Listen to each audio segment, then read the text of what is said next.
I do not know about you, but even though I'm a PC gamer at heart, I do play a fair bit of my favorite games with a controller, be it at my desk or more casually on the couch. And while I do own quite a few run-of-the-mill standard Xbox controllers, I was always intrigued by variants that take it a bit further, and I bought a Razer Wolverine Ultimate because it was on sale a few years ago. And do not get me wrong, there is nothing inherently wrong with an Xbox controller, but it is simply no match for the super clicky, almost mouse-like buttons of that older Wolverine, not to mention the immense customization options and additional triggers and buttons. Unfortunately, that one wasn't wireless, which made it sit idly by when I enjoyed the cord-free experience of lesser controllers a lot more, but this ends today, since Razer just announced the V3 Pro, which carries over the superior switches, buttons and controls, comes in a new shape that some of you might already know from its direct predecessor, and it's wireless. And well, I just had to check it out.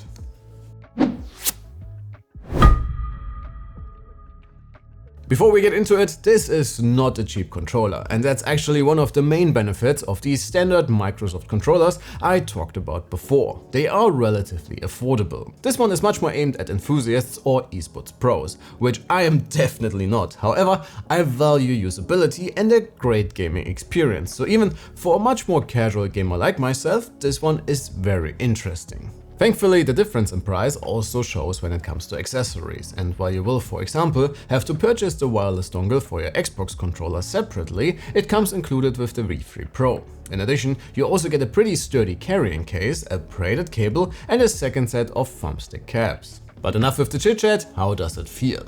Well, while the overall shape is quite similar to a standard Xbox controller, the Wolverine is a little smaller since the lower grips do not extend as far down. It was a little irritating for me at first, but what it allows you to do is move your hands around the controller a little more to make all the additional buttons much more accessible. While this might not matter too much for casual gamers, if you would use this one in a more professional capacity, it will make a night and day difference and allows for a larger variety of grip styles. And it definitely helped me to avoid an untimely death quite often in Wukong. Or at least that's what I'm telling myself. But let's talk buttons, and boy, there are a lot of them. Starting around the back, the ones to the side of the grips are actually so-called mouse click pedals. They really do feel like mouse switches, which they probably are, and they just feel so incredibly good that I simply cannot understand why not more brands are doing this. Personally, I do not use them a lot, mostly because I do not use custom keybinds, but also because I do not find them that easy to reach. While they feel a lot better, I prefer the placement on my older Wolverine or on something like ROG's Raikiri Pro, just because it fits my hands better.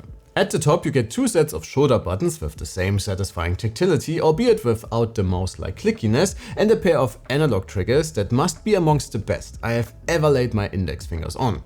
As a very nice party trick with the flick of this little switch below, they can also turn into mouse clicks, if speed is much more important than control if you are playing faster shooters, for example.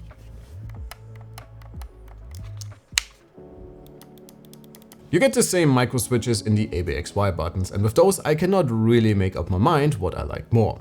On my original Wolverine, they had the same kind of feel but a lot less travel, which made every button press feel insanely immediate. On the V3, you got a lot more distance to cover and a bit more of a bump you have to overcome, which took some time to get used to, even though it does make the switches feel a little bit more premium and more satisfying overall.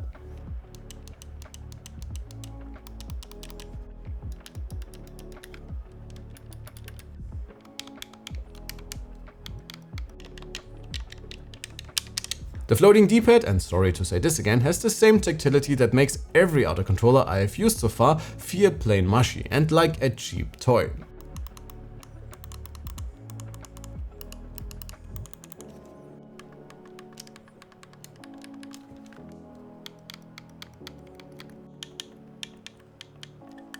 Your thumbsticks are of course Hall effect, so you can say goodbye to stick drift and warmly welcome the ability to do minute adjustments to make the Wolverine feel and behave like you want it to within Razer software.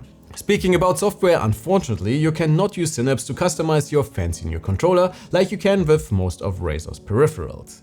Instead, you need to download the pretty dated looking Razer controller setup app from the Windows Store. It gets the job done, but it would be much more convenient to integrate all of this into Synapse and leave this app for Xbox users. While I haven't done any proper battery testing, you should not run into trouble of having to constantly charge this one between even very long gaming sessions.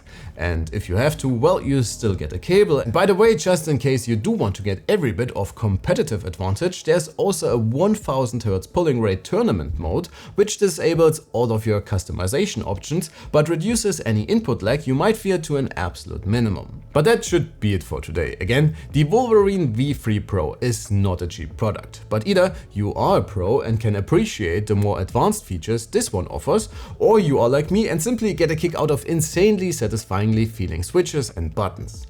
So I really would not have a problem paying the added premium for the experience, and I did so with my original Wolverine Ultimate, and this one improves on almost everything and it's wireless. By the way, if you are okay with a cable, Razer also launched a dedicated tournament edition that offers the same experience at a reduced price and almost the same features. So unless you cannot live without RGB, this one might also be worth checking out. But please folks, let me know how you think about such premium controllers as a PC gamer.